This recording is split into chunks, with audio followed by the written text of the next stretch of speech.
Bonjour à tous, bienvenue aujourd'hui dans cette petite capsule vidéo concernant la thématique des congés payés. Donc nous allons voir comment impacter une absence congé payé et rémunérée par une indemnité de congé payé.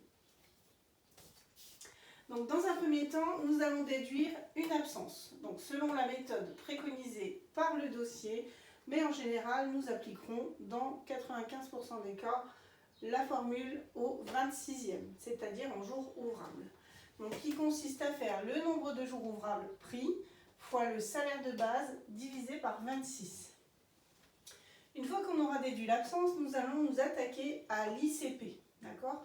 Donc, indemnité de congé payé. Donc, tout d'abord, nous allons la calculer au maintien de salaire, c'est-à-dire que nous allons remettre exactement le même montant déduit de l'absence, puis ensuite nous allons calculer ce que l'on va appeler le 1/10. Donc, au niveau du 1/10, nous allons déterminer une assiette. Nous prendrons l'ensemble des salaires perçus pendant la période de référence.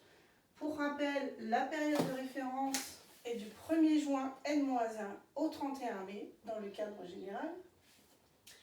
Nous ajouterons ensuite certaines primes inhérentes à la nature et aux conditions de travail du salarié. Tout ce qui a un caractère exceptionnel ou collectif ne sera pas à intégrer dans l'assiette.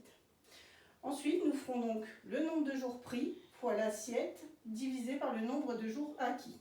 Entre le maintien de salaire et l'assiette, nous appliquerons le plus favorable aux salariés. Il arrive parfois que vous ayez une petite régularisation annuelle dans le cadre des congés payés qui seraient payés tout le long de la période au maintien de salaire.